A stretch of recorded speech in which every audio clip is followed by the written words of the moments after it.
Hello, MouseHunt. Welcome to Feedback Friday. My name's Dave. It is, what day is it? It's May 26, 2023. Hello to everybody in the chat. I hope everybody's doing well today. Happy Friday. Hank, Nigel, hello. ScriptDev, nice to see us. And here we go. Hank can't wait for more puns. I can always appreciate a good pun myself. Bob loves apple pie. Well, welcome into Feedback Friday, or Sunken City Enjoyer. A Sunken City and apple pie top your list of enjoyable things. Well, welcome in. Here we go, Scrib. Hey, Arctic, nice to see you. Sunken City for all those sand dollars nearly killed Jay. Oh, it's fun trawling for treasures down there. Bob, you're asking the important questions, like if there'll be any buffs to the brown mouse catch rate. Thank you for asking the important questions here. Well, good morning, everybody. Hello, Michelle, as well. Welcome in. Dark was rocking out, enjoying the song Impress You. Glad to hear it. Not welcome in from MH Lounge. Nice to see you. Hope you're doing well. Hello, KDM Co. Dallas. Daniel. Potato. Not Bazin. Hello to you. Aber. Nice hello to you. Karen, welcome on in. You enjoy the Sunken City as well as the Toxic Spill. All right. Feeling nautical, Karen. Sailing the seas and cleaning up the waters. Morning, Nathan. Nice to see you. Hope you're doing well. Oh, Rico, bonjour. Right back at you as well. Happy Friday from France. We're from the future as well. It's Friday afternoon. You're closer to the end of the day here. Look at that. Well, today, as often we do when we have a release, change, anything gets put out there, we often keep our ear pretty close to the ground and start collecting feedback, sentiments, trying to collate things a little bit, look for kind of consistencies of, what's, even when they're different types of feedback, are they both kind of being motivated from the same source? Always kind of thinking like, what's the underlying reason for that? Why? Why would somebody be making that suggestion? Why is somebody kind of proposing that feedback? And that's often how you find commonalities between different people saying different things, but it's all kind of motivated by the same underlying reason as well. So it's been good to see. We've had some time to start correlating things like that for the Beanstalk. So I thought today we could touch base a little bit on what we've been kind of chatting about behind the scenes, kind of what we've been mulling over, thinking about in terms of, any small updates we might make to the Beanstalk. As well as kind of just roughly where treasure maps are at as well. We can touch base on that and even just kind of what the rest of the team is working on, or at least kind of what else we have going on in the pipeline. Emma already asking, when's the next event? So I guess it wouldn't be till Halloween. That kind of kicks off event season. So you've got kind of a summer to explore the Beanstalk. Joel, enjoying the bountiful Beanstalk? Glad to hear it. Hey, Shooting Star, welcome in. Hello to you as well. Some she who shall not be named coming up in the chat. Unfortunately, I don't have any word from Ronza. She hasn't been in touch to let us know when she might land in the kingdom, but her visits tends to always be a surprise. So it's probably a safe bet to say that would be the same response to that question pretty well 99% of the time. Karen, if we have somehow acquired a golden goose, can it possibly lay one egg a day as a reward? That kind of came up a little bit during playtesting, little fun narrative things like that. But, ultimately we didn't want to overdo it. But it is a fun, novel idea. But it might be something that can just live in our imaginations more than reality in the game. KDM, when you use Ruby removal enchantment and get streaks of tier 1 and 2 rooms after it hurts, it does pair well with that key. But that might be a good segue to touch base on just kind of the underlying sentiments and feedback we've been collecting in the Beanstalk, some things we've been chatting about, and I want to stress this, potential things, things under consideration. So please, today there's no concrete plans or timelines, or, it's not an official announcement of what we're launching, what we plan to do. Nothing like that. Kind of sharing it for feedback purposes to keep the conversation going, but very much so work in progress. And as often, something that seems like a good idea, when you start to develop it a little bit to the point where you can play it and feel it out better, it ends up not being a good idea. So, grain of salt. These are ideas, not announcement of anything that might be added to the Beanstalk as we go here. But as I was saying at the top, often as we look at feedback, we try to infer the underlying kind of sentiment of kind of what's the motivation. Why is somebody giving the feedback that they're providing, or if there's a suggestion, well, what's making them suggest that? Because what's often useful there is you might have a few dozen different people say a few dozen different things, but you can kind of see this common thread that's being used, or kind of appearing, being woven through all that feedback, all those different ways of kind of saying the same thing. And it kind of helps us find maybe changes or improvements or additions that will all kind of satisfy the same feedback, but without it being 24 different changes, just kind of one thing that'll kind of touch base on all of them, if that makes sense. And so one underlying sentiment that we're getting is the kind of appointment length, and that's kind of a term we use around here for how often do you need to come back to check on something. And often in a game, especially a game like MouseHunt here, might be appointment driven. You got to come back every once in a while to see how things are going. Maybe you got to make a decision and change something. And certainly in MouseHunt, every 15 minutes you come back and you sound the horn. But there are those moments where you come back and you have to make a more meaningful decision. Like there's something else you have to do, whether it's traveling, changing your setup. If you think about treasure maps, they have this sort of appointment feel where, yeah, every 15 minutes I'm sounding the horn, I'm catching mice, but every once in a while I catch the mouse on the map I'm looking for. I got a check mark and I need to change my location and my setup. Cool, that's kind of the end of that appointment, if you will. If I had to capture a mouse, or I had to capture these 3 mice, and now I got to change what I'm doing, switch up my strategy, and I have a new goal, basically. And originally, when we were putting together the Beanstalk, the room length of 20 hunts, that kind of felt like, okay, every 20 hunts, something new is revealed. But I think what's become apparent after having so many players go through it is that the appointment's actually a little longer than that.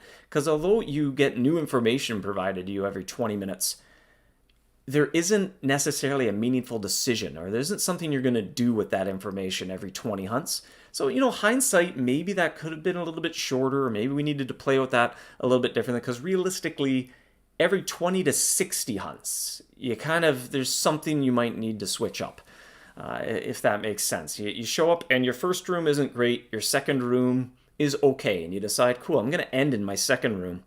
Well, you got to wait the 20 hunts to get there, and then you got to wait the 20 hunts to finish the room, probably use some harp strings, so there's a little something to do. And then the chase begins, and you get chased back out. So that's kind of a 60 hunts to sort of complete this loop, if you will, complete this cycle of something.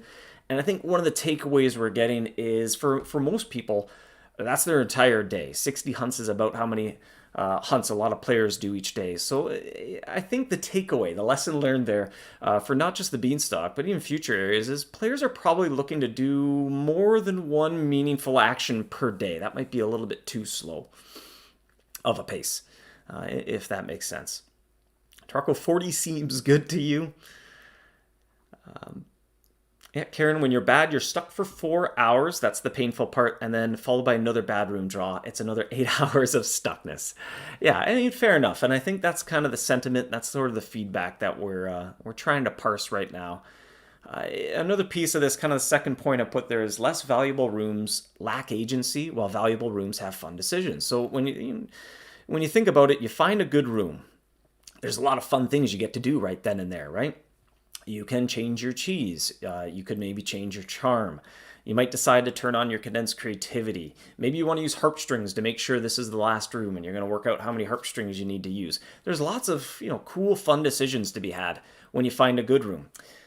But conversely, when you're in a not so great room, there's really not any sort of agency. There's not really any fun decisions to be made to try to mitigate that. Obviously, there needs to be less valuable rooms so that there are valuable rooms, right? It's relative.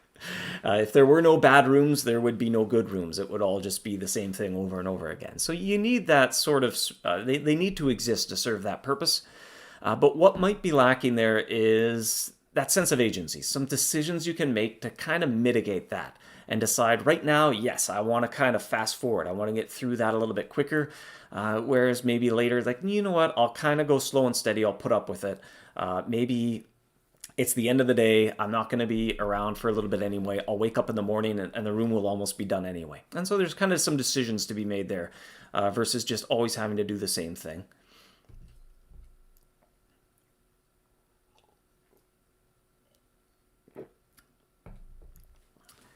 Yeah, can we increase the chance of getting an ultimate room in the Great Hall, eh? And it's something we're going to keep an eye on, especially kind of endgame. We'll get on the harps in a little bit as well.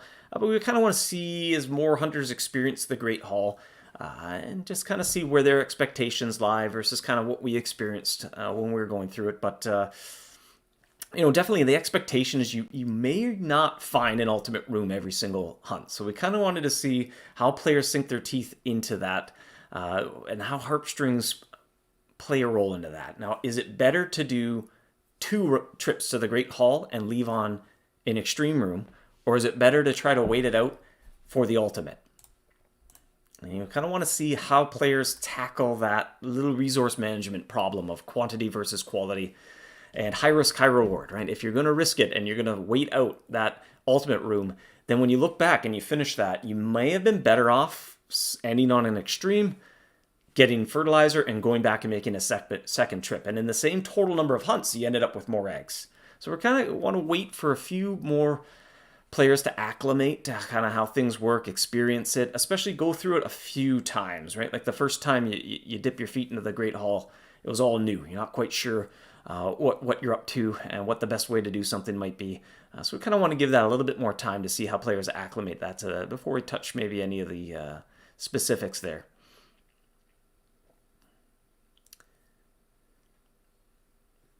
Yeah, the low rooms are too low and the high rooms are very rare, and it is an area of highs and lows. In some ways, a bit of a throwback to maybe some of the earlier areas. There's definitely patience. This is one of the few areas, at least around here, where there's not, at least kind of toward the end game, where there's not a lot to overcome the waiting, if you will. Which is kind of strong to the identity of MouseHunt, but certainly there are other areas where you're kind of waiting for something to happen, right? And there's a lot of patience. In some ways, something the game can teach well is patience and perseverance and sticking with something. KDM, why isn't the key and the feather sold in the general store? Interestingly enough, the first iteration they were, and there just wasn't quite a compelling resource to sell them for.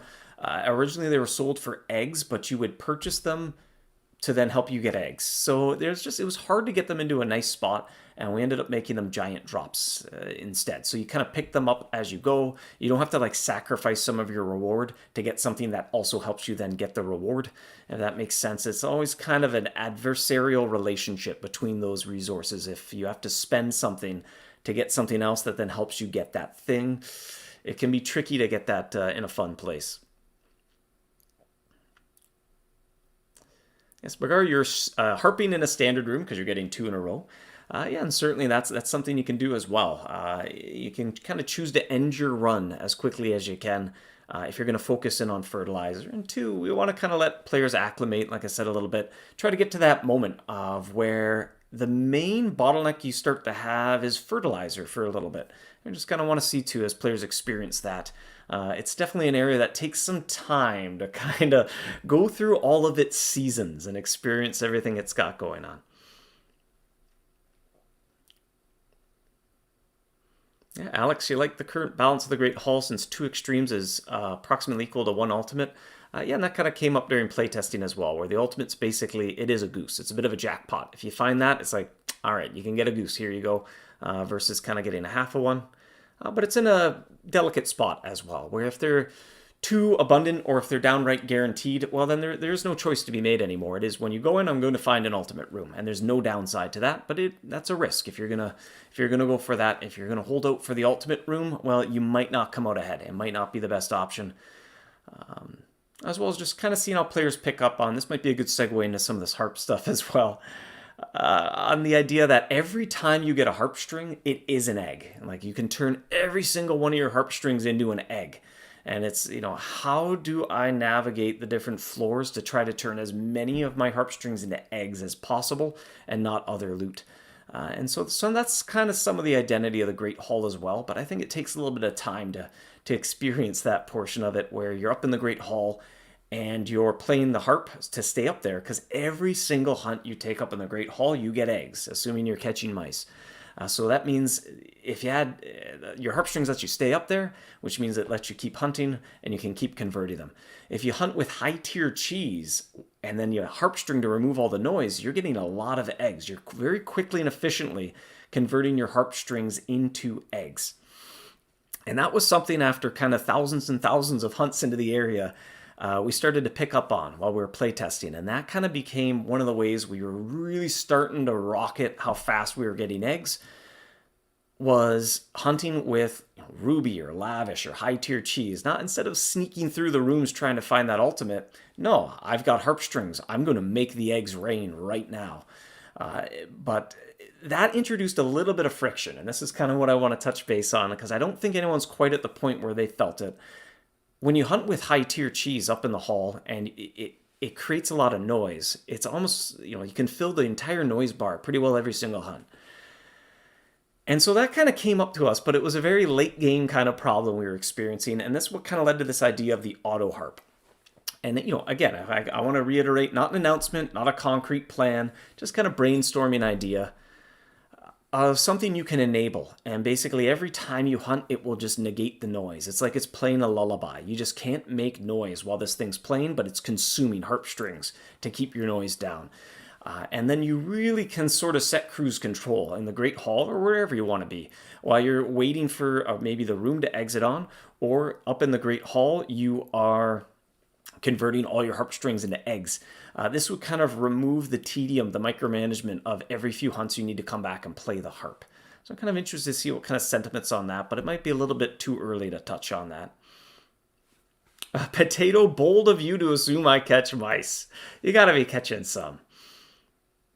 Rashawn, can the Great Hall have more noise level, like 500 or 600? 300 appears too less. Yeah, that maybe try to explore what's the underlying reason there. Like, why do you want higher noise? That's what we always ask ourselves too. And kind of read a suggestion like, can you make this number that number? Wanting to know, well, why? Why do you want it to be that? And that's one reason we were playing around with the noise level in the Great Hall.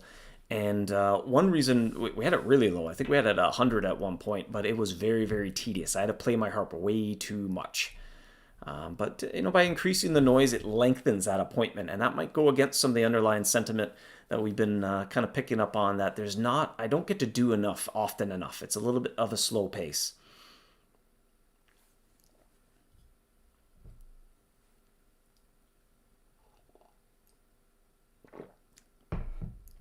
Chris feels like I'll be here forever. Only played a few days. It seems pretty balanced. I want it to last a long time. And some of it I'm sure is that as well. Different players have different preferences. That's in some ways both can be, I can understand, be a frustrating part of the game, but it's also some of the beauty of the game. Although all the areas have, the same sort of idea, you're hunting mice and you sound the horn every 15 minutes. It's almost like every area is its own little game in a way. They all have their own strong identity, very unique gameplay. And it's only natural. There's going to be some areas that players love. You ask 10 players what they think. It's like, oh, I enjoy it. And you ask another 10, like, I don't enjoy it as much as another area. So that's always kind of, part and parcel. And it's par for the course. But definitely did pick up on, quite a few hunters do like that slow and steady pace.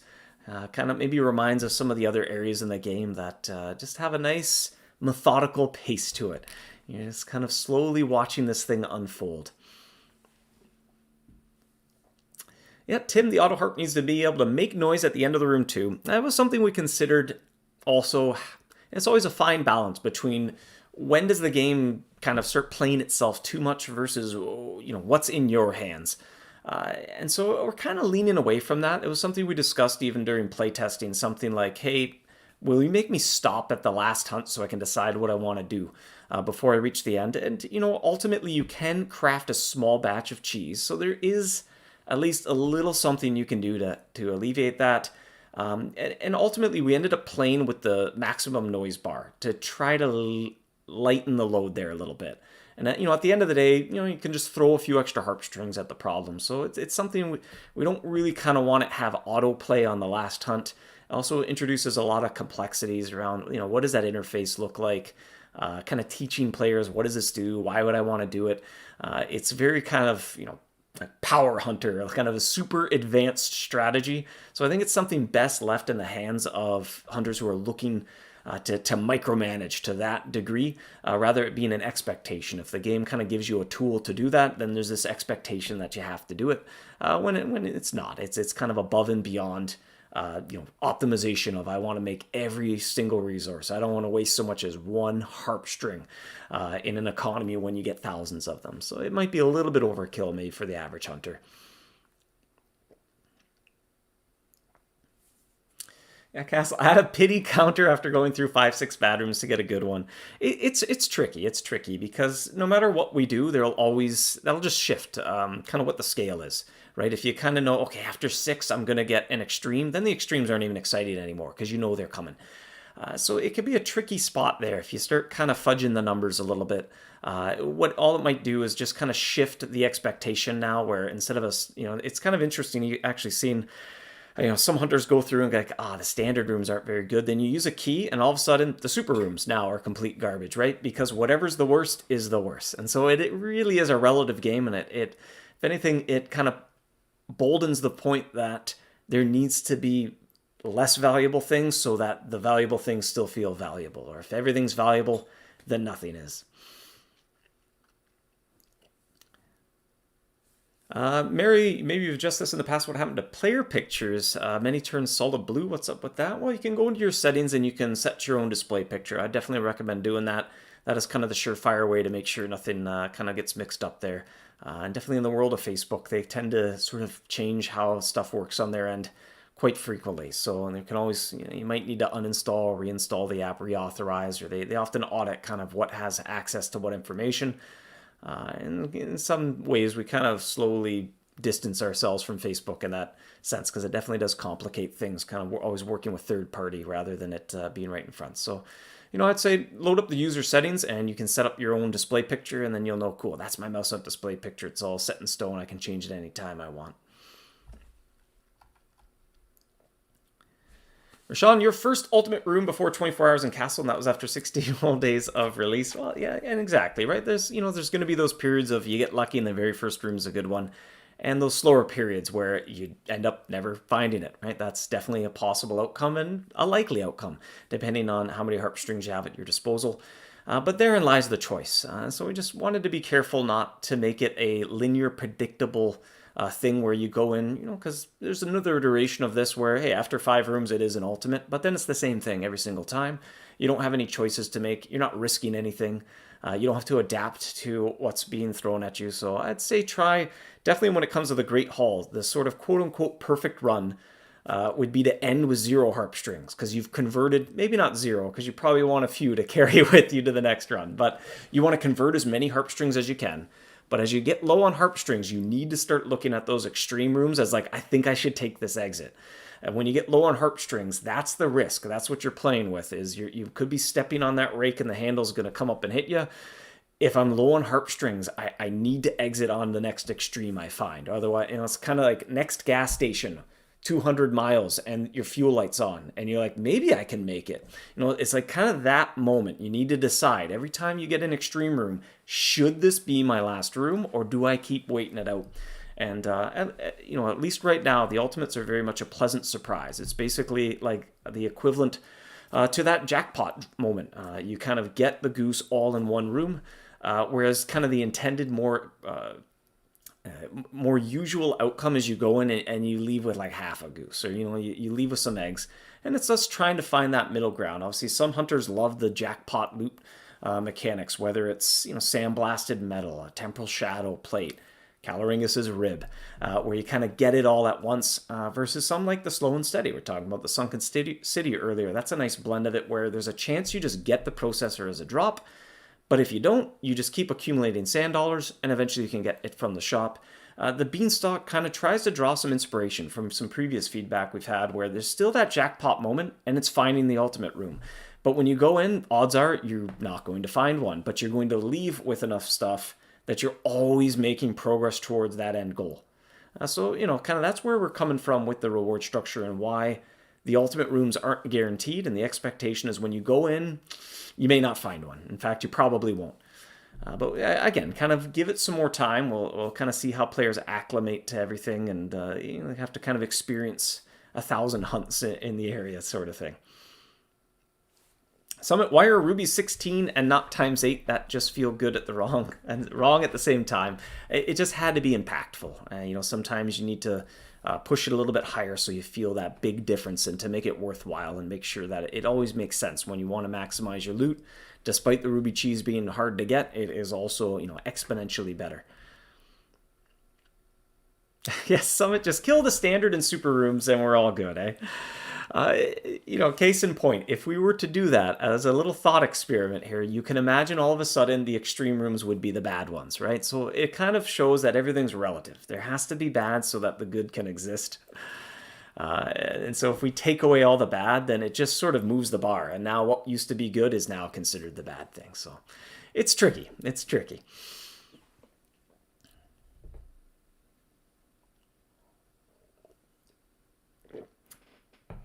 Karen, can you increase the feather drops a little? You've yet to get one. It is something we're kind of playing around a little bit with. We did want to start on the conservative side because it's always easier to increase something than it is to decrease it. And did kind of some number crunching a little bit to see in the average, run, how many are coming in versus how many are going out. It's an interesting another little piece of the reward structure. We're trying to incorporate feedback from other areas, and maybe we're trying to incorporate kind of too much to appeal to everyone all at the same time. But some hunters do enjoy just seeing those drops that they know are kind of worth a good chunk of gold. And so that's some of the identity of some of those, especially the giant right at the end. You're going to get that feather or the key if you don't get a goose. And Nathan, feather being locked in advance creates the risk and makes us feel less of a choice. You must get the ultimate.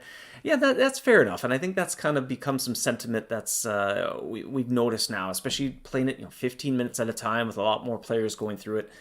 Once the psychology or that feeling of I invested my resources at the start, so I kind of want to get the best bang for my buck. Certainly that's a real thing. Yeah, and no surprises, other questions in the chat. Just you can kind of rest assured we don't announce Ronza on Feedback Friday, so we probably won't speak about Ronza.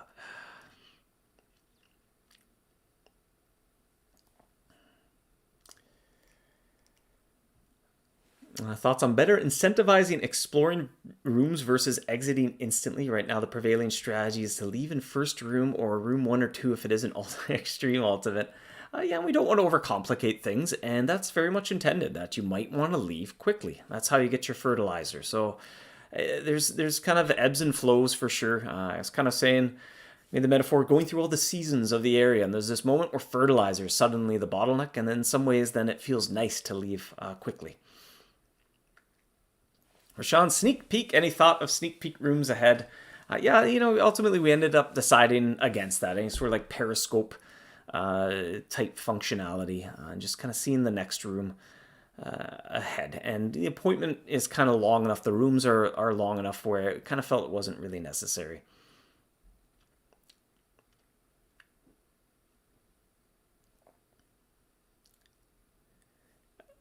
Yeah, it's cool. Fair enough. That might tie into the idea of, you use the key and the feather at the start, and then you feel like I gotta finish on the ultimate, and that might be fair enough. That might be food for thought for us to kind of avoid those types of mechanics in future areas. But at least right now it is kind of intended. Extremes, the most likely room you're going to exit on when you go in. The ultimate's pretty risky to hold out for it. But that it is what it is, and kind of that's feedback maybe we take to heart for other areas. If there is an absolute best outcome, then players are going to expect to be able to achieve the absolute best outcome 100% of the time. And we'll see how kind of that blends into our subconscious as we develop future areas. Like I said earlier, it was our attempt to try to create still that jackpot moment that doesn't happen every time to make a specific run special. That was the time you defeated the Warmonger and he dropped Sandblasted Metal. That makes that capture the Warmonger more special than every other capture before it. But with that comes some frustration, right? Because every time that doesn't happen, it's like, oh, I'm waiting for this to happen. And so the extreme rooms are kind of like, well, you got half of one. But, maybe just take that to heart of kind of that immediate instant gratification of I want to make the absolute best thing happen at all times. And maybe that's just being compounded a little bit by having to invest resources at the beginning of a run rather than waiting for the opportunity to present itself and then kind of going all in. You push all your chips to the table because you just got a straight flush. It's like, I'm all in now. All right. versus having to place, your bet before you even get to see what your cards are. That might just be food for thought for us, but it probably something that we would act on more going forward in future areas than the Beanstalk specifically. Again, any news about the map release? So that's a good little segue as well. And actually, I don't think I touched base on some other stuff. We got on the harps. I'm a little all over the place here. There's a lot to discuss, I suppose. But actually, before we touch base on maps, we touched base on kind of this idea of the auto harp, which I think is an issue maybe that more players will run into later on. So it's a bit of a lower priority for us. We want to make sure that players are asking for that before we add it. That idea of helping you convert harp strings into eggs without having to micromanage quite as much. But the other is, how do I mitigate kind of those low tier rooms? And so we are exploring some ways to speed up our rooms. And there's been lots of different suggestions of, hey, like a shuffler's cube type item. And even a couple weeks ago on Feedback Friday, we showed early concepts of the area where that's what the feathers actually did, is they made you leap to the end of a room and you had to use one feather per step and they made some noise. But ultimately, it kind of made the noise portion of it irrelevant. All of a sudden, you didn't even need a noise bar. It was, I need enough feathers to find the room I'm looking for, and then I leave. It's like the castle is just always one room. And it kind of mechanically, it played the exact same way as, I don't know, like the labyrinth. It's like when you enter the castle, you're at an intersection, hitting the shuffler's cube till you find a door you like, then you click the door. But then there's no journey after that. The labyrinth has room after room that's building upon it. Whereas this would very much be like, well, once I find a good room, I'm going to leave on my first good room anyway. So it didn't really work. It fell down pretty quick. So one thing we want to experiment with right now, and again, workshopping, that pink text at the top here, not an announcement, just something we're kind of play testing, prototyping, is we want to keep the idea of it still always costs time to get through a room. So maybe something to speed up a room, taking 2 steps, taking 3 steps, 4 steps, something like that. But there's still a time investment. There's not kind of the identity of the area. There's not that instant gratification of I can find the perfect room in 5 seconds. You still need to sound the horn to make that happen.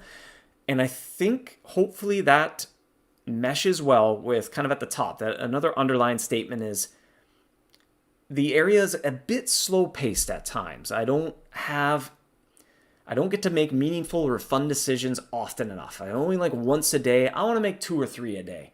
And I think that would help because you're moving through the rooms a little bit quicker, which means the information is getting revealed to you more often. You're getting to see more rooms. You get to make more decisions. You get to change your cheese, your charm more often. You get to use your harp strings more often.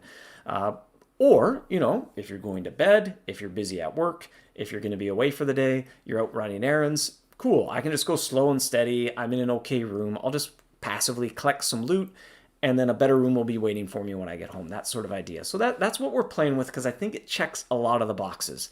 It's going to provide some agency. There's some resource I can use to try to get through less valuable rooms quicker, to spend more time in valuable rooms, and it's going to allow people who want to check back and to make more decisions more often in the game than every 20 to 60 hunts.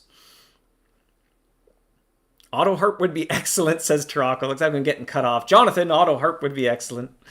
That's good to hear. We just want to give it a little bit of time, let more players get up to the Grand Hall, because that's really where it starts to be tedious. I want to use high tier cheese, but like every 3 hunts, I go over the max noise. It's really risky, and it felt bad in playtesting. This would happen to me from time to time. I'm in an extreme room followed by an ultimate, or I'm in a super followed by an extreme. Basically, I'm in a room, or heck, even extreme followed by extreme. I want to get as many eggs as I can from this room, and then I want to end in my next room. So basically, I want to make lots of noise and harp string it down in my second to last room, and in my last room, cool. Now I don't need harp strings, just make as much noise as I can. We'd often just yell out, make some noise, while we're playtesting at that moment. But every once in a while, and this would burn, especially if it was a super followed by an extreme or an extreme followed by an ultimate, I'd accidentally not come back in time. And I would end on my second last room by mistake because I didn't come back to play my harp in time. And so that gave inspiration to the auto harp as a way, as long as you got the harp strings, don't worry, you will not leave until you run out of harp strings. Yeah, Dallas, boo to shufflers cubes. I want to stress too, this would be something to augment your speed, not something to instantly reshuffle the rooms. Like I said earlier, and last or 2 weeks ago, early iteration of the Beanstalk had that type of item, and it fell down. It just wasn't fun. It didn't have as much resource management. The noise was completely irrelevant, so it just kind of took a lot of it away. So definitely that's not happening. Yeah, entering the ballroom with a double standard room is painful. +1 for double steps. Yes, Bagar, being able to arm only a certain amount of cheese would be nice. And that's been some feedback that's come up in many areas. And it's something we're still toying with. I don't think it's anything we could act on in the short term, but rest assured, we like the idea. There's just some underlying kind of game engine reasons why it's a lot harder to implement than it sounds. Or even if we were to try to get it done in a reasonable time frame, it's something that we'd have to forever maintain. We'd sort of trip over it. In the world of programming, there's certain things like, I really wish it didn't work this way because everything is now harder to program because of it. So we want to make sure we do it in a way that it's easy to maintain. It doesn't introduce side effects and kind of bugs as we build new areas on top of it. But, for sure, that would also be nice. At least right now, if you're very cautious, right? Like don't make 100 or thousands of cheese all at once. Kind of keep your supplies in beans, and then that is something you can employ. I know I've been doing that. I'll make 18 pieces of cheese or 19 pieces of cheese at a time, so I know I'm going to stop on my second to last step. Yeah, Karen there in chat, that's a good way of putting, instead of living life 15 minutes at a time, the Beanstalk is like 4 hours at a time. And, I think, again, that's kind of the underlying sentiment we're taking away from it is the pace can feel a little slow. It's like although I get to sound my horn every 15 minutes, I want to make a fun decision more often than every 4 hours. Or, sometimes it's once a day you get to make a decision. So, anything good? The Ruby base have a 2-step feature. We kind of don't want to give that base any special effects. And I don't really want a base to have that effect either. Because then there's times you don't want to be taking 2 steps and then you couldn't be using the Ruby base. So it would have to be a consumable as well to kind of play into the overall resource management style of the area. It just wouldn't be a free unlock that you can use at your leisure. There has to be a trade-off to it. There has to be a choice. I have to be spending something to achieve this. And we've got a few ideas kicking around that, I don't want to go too much into detail because if anything, it's just nice to get the conversation started, see what players start speculating, see what suggestions they come up, what ideation occurs in the community. And sometimes it's nice if it's the same idea we're thinking. But often it'll introduce a little bit of bias. If I kind of demo any of the 1 or 2 ideas that we've been workshopping or playtesting, then the discussion centers around that rather than just the idea of what if I could move at different speeds? And you might be able to imagine a few of the ideas we have at what might increase or decrease your speed.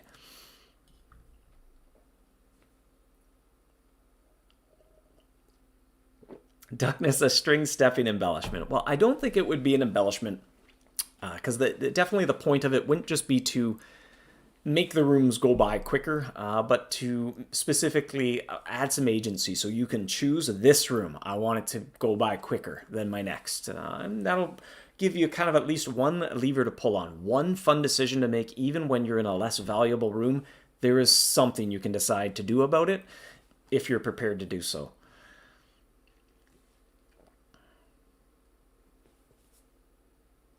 Also, too, one thing we want to be cautious of is definitely, this area is probably one of the more challenging resource management areas, I think, in the entire game.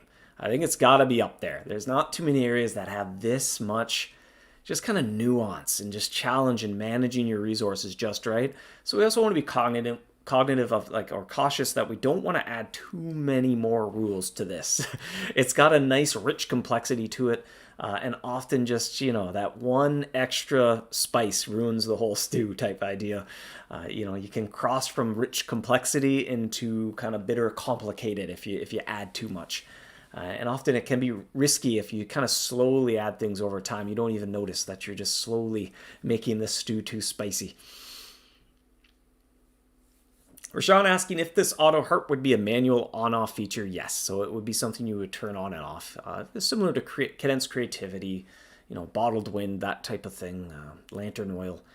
We want to be a little bit cautious as well because there's a little bit of learning curve then of adding an extra moving part to the thing, and now there's 2 things you can be turning on and off. So again, I want to stress that none of this is concrete plans, announcements, just conversation starters. Some of the things we've been workshopping with, experimenting with on our end. Thomas, double conduit and speed charms. Alas, there will not be another charm conduit unless some massive, brilliant idea presents itself that makes it all right. And we're moving away from charms, providing kind of area mechanics, if you will. Here and there, maybe a bit, but we can facilitate that with other things, and it's that way your charm slot's always free to help you catch mice.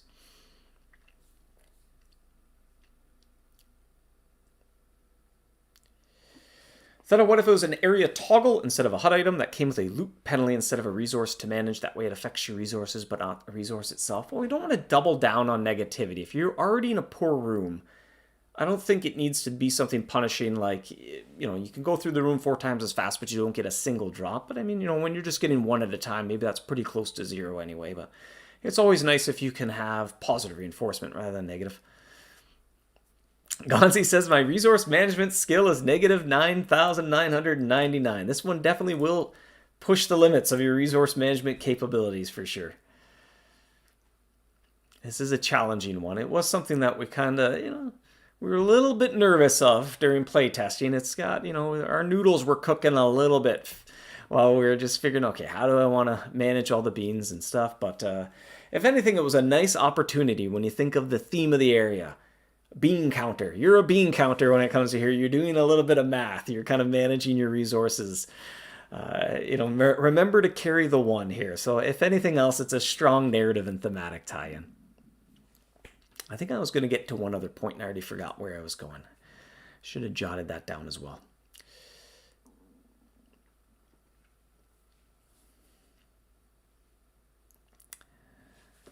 If you want it to be a resource, could it be ballroom shoes that drop from mice in the ballroom? You're getting warm, Pyro. You're getting warm a little bit. Actually, there's some folklore items that drawing a little bit of inspiration from.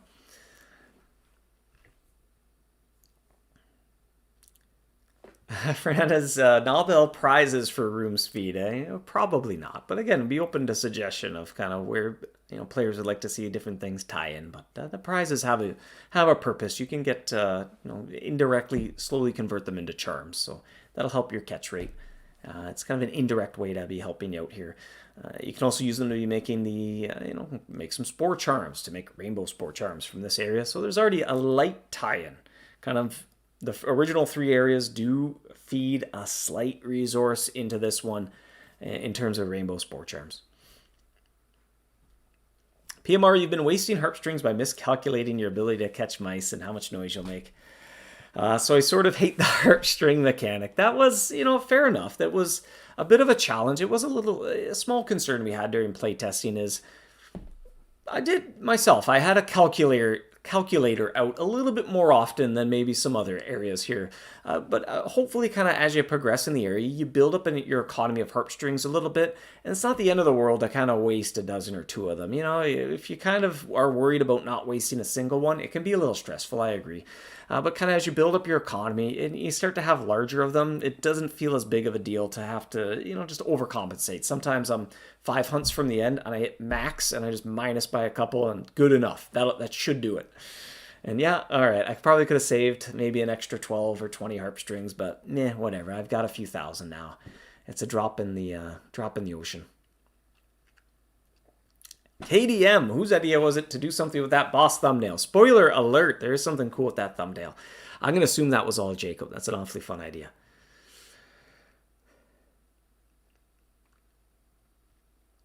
Yeah, Hank, it's hard to know if the sound should be below the bar before the 20th hunt or low enough that the sound made on the 20th hunt. Yeah, fair enough. Like that last hunt, I agree. A little bit of a learning curve there. It can be a little bit confusing. When in doubt, just play the harp a little bit. In the grand scheme of things, 12 to 20 isn't that big of a deal if you just want to make sure your room's going to come to an end. There really was something else I was going to touch base on, and I forget. Yeah, I tucked it back into the back of my mind there. Said I'd come back to it, and lo and behold, I haven't.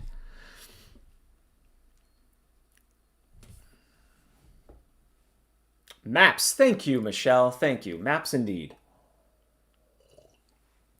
Yes, so, as we have shared, as often is the case, we like to add maps kind of shortly after a release. Shortly being a relative term there, maybe after a release. I shouldn't even use that adjective or a qualifier there. And it's a good opportunity to see how players are going through it, get some initial feedback. It's an opportunity. The reward structure from maps can be an opportunity to potentially address some feedback as well. And as well, like if you start a map on day one and you don't really know how difficult any of the mice are or how long it's going to take, it's not the most interesting map, right? So it seems to fit well for both kind of us and the pacing of everything to release maps a little bit later. Right now, they're very much in the art phase, kind of tying up the chests and the scroll cases, getting all the assets that we know we're going to need to put together maps. But we have that kind of their design aspect on hold for a little bit for a couple reasons. One, this area is a little bit more of a long-term area. It kind of has those seasons to it. So we just want to give adequate time for players to go through it and kind of see where those sentiments lie and get a good quantity of feedback, not only initial impression, but kind of the early, the mid, and the end game of the area. Things kind of change as you build up momentum and your fertilizer gets up there. Your first trip to the ballroom, or your great hall rather, feels very different than your 10th run. So we kind of want to give some time for that. As well as we want to prioritize some prototyping ideation for the next area as well. So that's something that's kind of been stewing a little bit. So maps just went a little bit on the back burner. We wanted to just finish cutting our teeth on what comes after the Beanstalk, just to kind of get that in at a good spot where we can be tinkering around with it. The creative process always requires some natural bit of time to let things stew. That tends to be how I phrase it.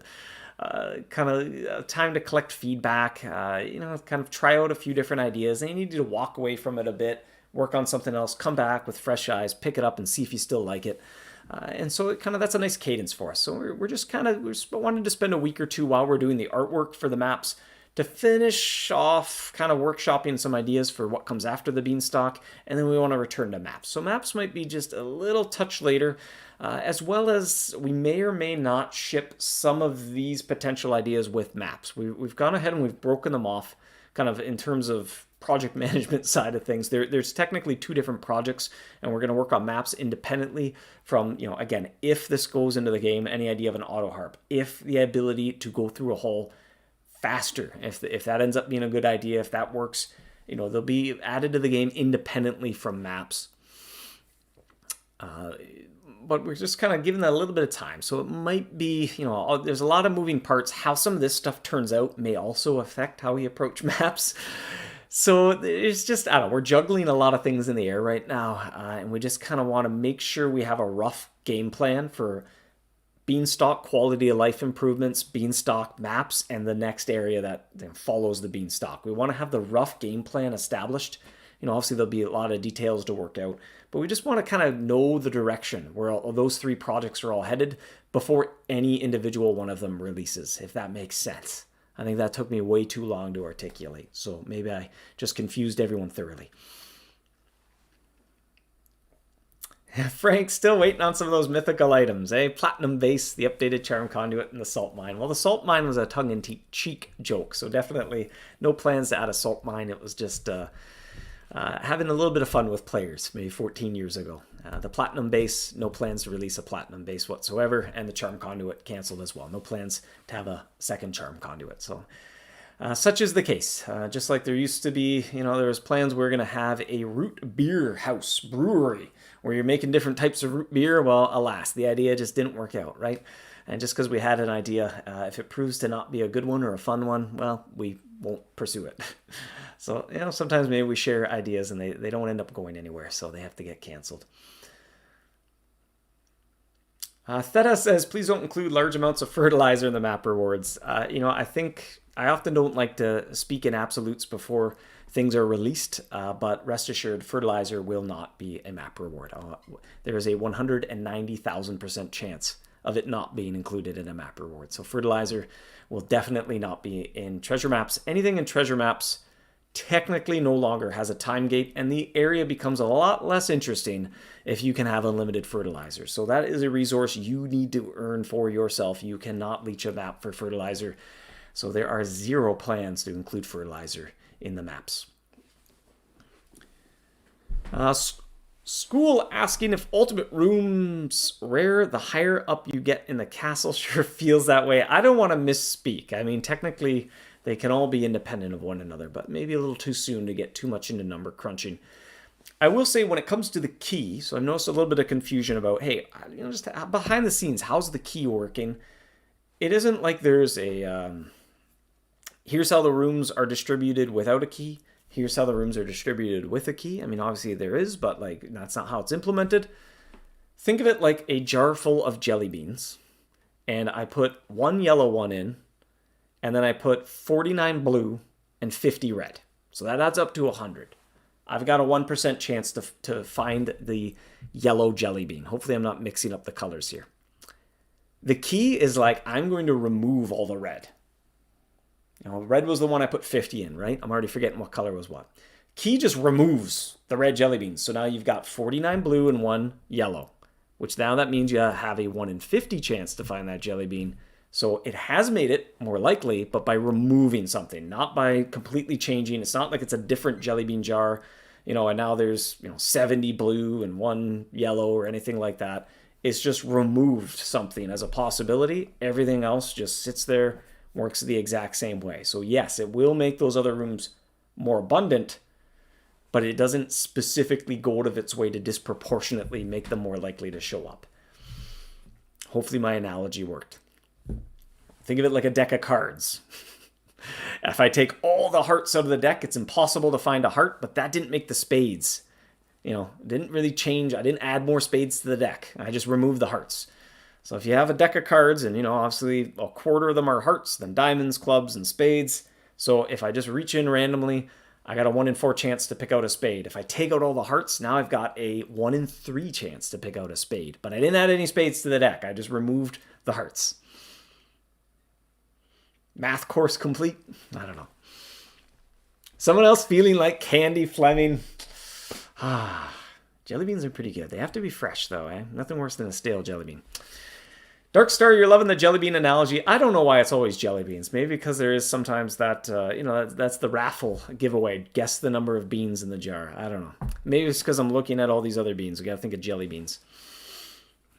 All I know is I'm getting a little bit hungry. How many cards are jelly beans, Shay? An excellent question. All right, we should wrap things up. I'm narrowing in on the hour mark here. So let's shift over to the trivia question for this week. And as always, if anybody gets the answer correct, which I'm confident somebody will, Larry will have a reward for everybody in the chat. And this week's trivia question is, what mouse cannot have their genius silenced?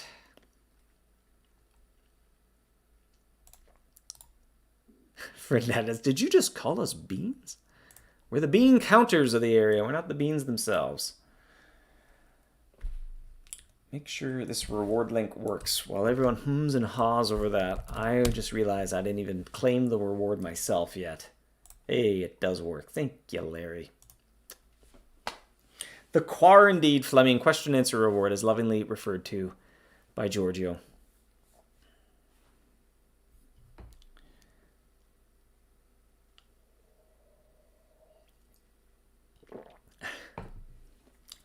$42. Hey, I think Alex might be the first person to get the answer correct. We had a couple different mouse guesses, but Alex was correct. It is a mouse on the ballroom floor. It's a mouse in the Bountiful Beanstalk area. It's a mouse in the ballroom. It's a musician, and it's none other than the sultry saxophonist. And that is correct. Alex, I think, was first in the chat to get the answer right. I'll put the link in the chat for your clicking convenience. Is this the right link? Yes, it is. 423. Beautiful.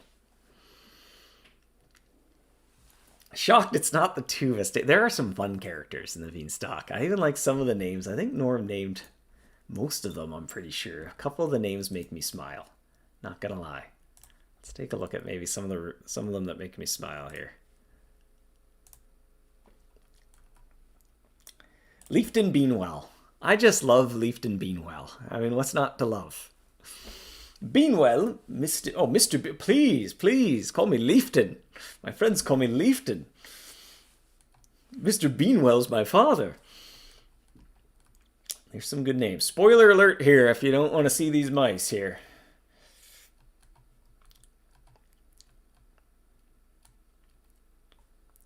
The treacherous Tubist. Boisterous and brutal base instincts. I like the description of the sultry saxophonist as well.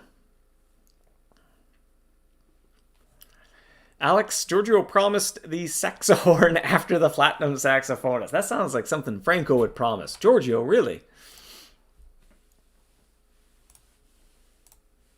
You see a horn, you gotta click a horn.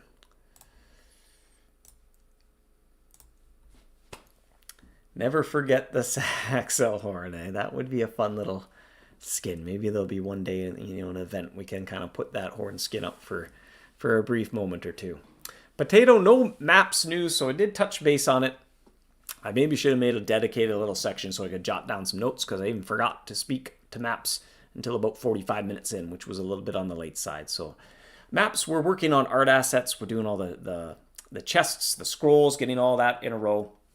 The design side of them, one, we want to give players a little bit more time to sink their teeth into the Beanstalk, so we can kind of have more like end game feedback when people have done a few trips to the Great Hall, to kind of better distill where we want the reward structure of maps to sit.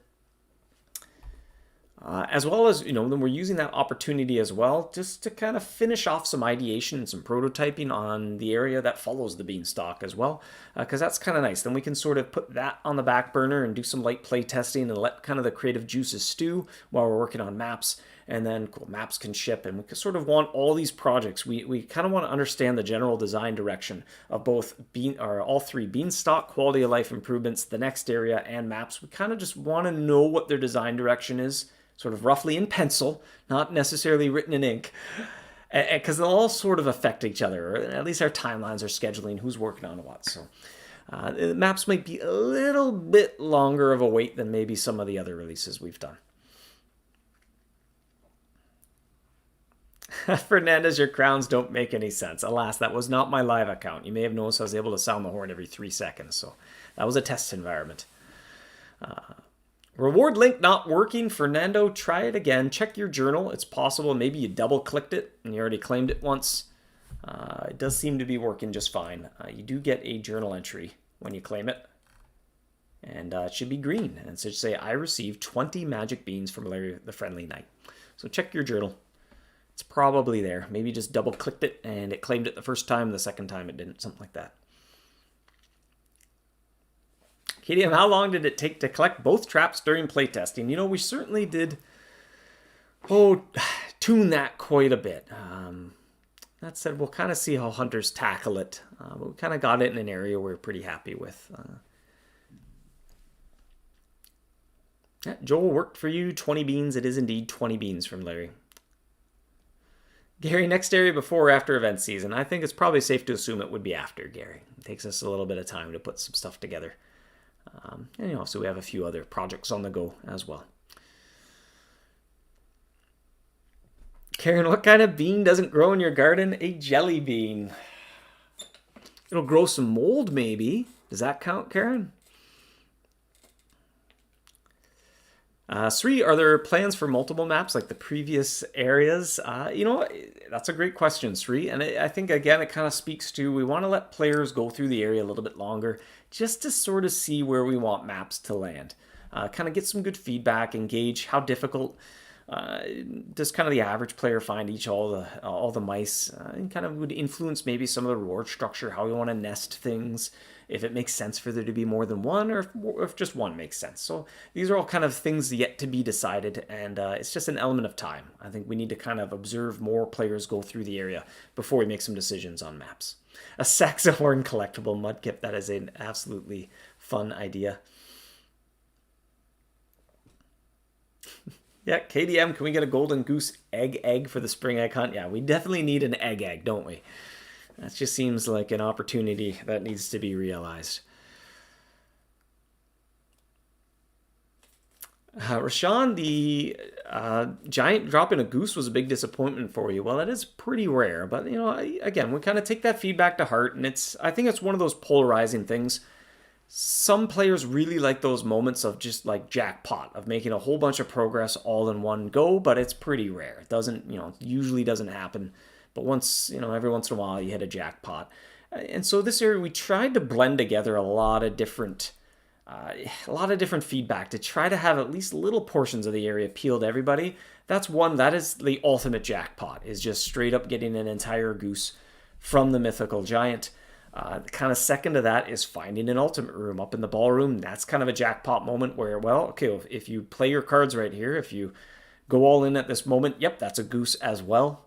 And then kind of the extreme rooms up in the ballroom and harp strings as well. Like, even when you do not get a goose to drop, just going to the ballroom, you will leave with eggs, and kind of you're empowered to use your resources to try to get as many eggs as you can, but you're always making some sort of progress. And that's kind of feedback maybe around the rib, where you might do a whole epic eruption, use all wildfire, and you're no closer to the rib than you were before that eruption. Well, hey, it's not the case here whatsoever. Sure, you didn't find the ultimate room, you didn't find the goose, but you had some eggs, and that's getting you close to the goose. And we kind of want to see how that plays out over time. It's often kind of vocal feedback that we get from players is, if I don't get the jackpot, can I get a portion of it to help me work my way toward the resource? But often then when we try that out, the opposite, the script kind of flips. It's like, well, no, I just want the big jackpot moment. So it can be tough. It can be tough to try to find that right balance where there's exciting moments while they're still making slow and steady progress at all times.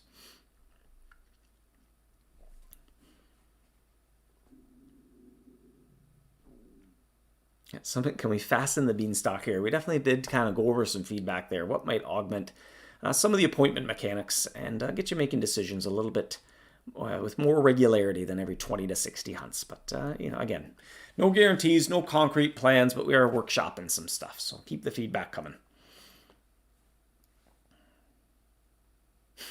Karen, did you hear about the bean that changed careers? He went into a different field. Ba-dum-bum. All right, well, on that glorious joke of a note there from Karen, maybe we should wrap things up. Yep, lo and behold, we're over the hour mark. That's my cue to vacate the premises, probably take a lunch break, come on back at it. Thank you for joining me, hunters. Keep the feedback coming on the Beanstalk. Like I said, we've kind of got our ear to the ground in various Facebook groups, on the fan page, Discord server. We tend to like to be silent observers as to not kind of bias any of the conversation or, step in. Sometimes it's hard to hold our tongues a little bit. We want to maybe, shed some light on a confusing situation or something like that. But for the most part, we like to read. We like to listen more than we speak. So please keep the conversations going, and those spots in the community, that's the best place to provide feedback. It's just because other players can chime in and we get a whole orchestra of feedback. So please, like, if you have things to share, jump into popular Facebook groups, jump into the fan page. You can comment on different wall posts that we have scheduled. You can jump into the Discord server. We're often just lurking, keeping our ear to the ground there, just trying to distill feedback, compare notes between different people on the team. And that's where we get the most fruit. That's where we kind of hear your feedback in the best light, is when you're discussing it in and amongst other players at the same time. We get to be a fly on the wall and listen to a conversation rather than kind of having it all sent to us, long form as a big essay. Hopefully you realize, or hopefully you can understand there's only a few of us and there are tens of thousands of you. So it's very hard for us to read giant essays, but what we find is in those community zones, the sort of reoccurring themes, the really poignant feedback that players have tend to rise to the surface. It tends to be a common discussion thread that all players are picking up on. So it becomes this natural, like, driving vocal force, if you will.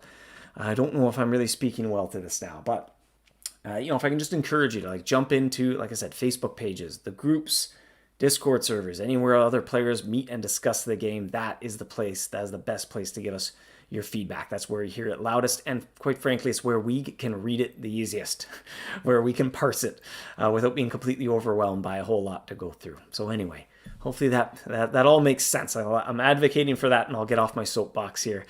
We'll wrap up Feedback Friday. Again, thank you so much for joining me, hunters. Have a fantastic rest of your weekend. Hope you have some sunny weather like we've got here. The sun is shining through the window. Good luck in the bountiful Beanstalk. I think I will also see you next week. I believe Jacob is off next Friday. So, barring any big change of plans or anything, it'll probably be me again next week. But we'll play it by ear. But that's probably how it'll play out. Schoolwork says, got it. Complain more on Discord. Feedback. All right. Like I said, always what's always beneficial. So you phrase it with the why, you know, not just like this should be this, but like if I think this is why it should be that. But anyway, I'm rambling now. That's my cue to leave, as I'll say for the 5th time. Have a fantastic weekend, hunters. Happy hunting. I'll catch you next time.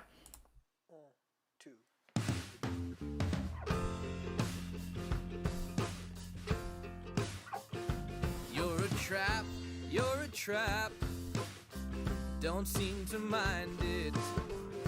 You attract me. I'm a mouse, you're a cat. I don't seem to mind it. Soft and furry. Oh, and just when I think I'm safe, snap. Turns out I'm never safe, snap. Just when you think you're safe, snap.